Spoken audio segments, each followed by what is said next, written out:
Why would Israel want Shireen Abu Aqla dead? I don't think that Israel wants Shireen Abu Aqla dead, but I don't think that Israel did anything possible to find those who did it. I guess it was quite a local initiative.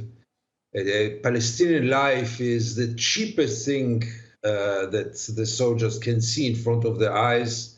And will it be a journalist, a farmer, or a driver? The easy way that they are shooting them dead is unbelievable and got worse and worse in the recent months. And I would put it in this framework.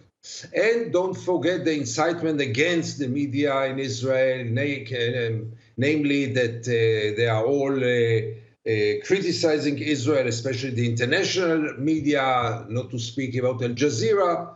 So there stands this sniper, has all this network in his mind, and what is more easy than to open the door of the Jeep and to kill Shireen, to shoot her in a very narrow place where she was not covered because she had a helmet and she had a vest.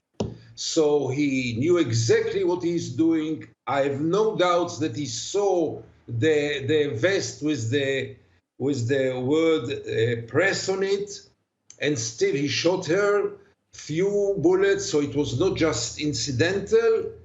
And the worst of all is that Israel is even not bothering to investigate it. Gideon, what sort of formal processes are there in these sorts of raids? In other words, intelligence. I mean, obviously, everybody understands that Israeli intelligence is some of the very best in the world. Do you think the soldiers, the security forces there at Jenin on May the 11th would have known exactly who Shireen was, where she was standing? Because Palestinians have been telling the world, none of you understand what this woman meant to us. She was not just a hero. She was the person who was telling the whole world our suffering and our story. Did the Israelis know it was her standing there? I wouldn't overestimate them for this. I don't think that the soldier who killed her got an order to kill her. For sure, he had not a single idea who she was, but he knew she was a journalist. And this was enough for him to shoot her. I don't think that they went so far and they really targeted Shireen because it is Shireen. They targeted a journalist like they target farmers, like they target so many innocent Palestinians.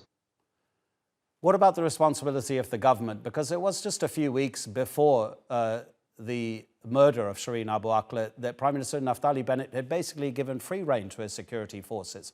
He said, you do what you have to do to keep Israel safe. Of course, there have been a series of attacks, and there have been a series of attacks on both sides, because many people will say what the Israeli security forces are doing in occupied territories are attacks. The worst of all is that the soldier who did it knew very well that nothing will happen to him after doing it. That's the main issue here, because he knew very well that even if there will be proofs, even if you bring us now a video showing the soldier killing Shireen intentionally, I can assure you this soldier will never be brought to justice. And I'm afraid that in quite big circles in Israel, he will be considered a hero.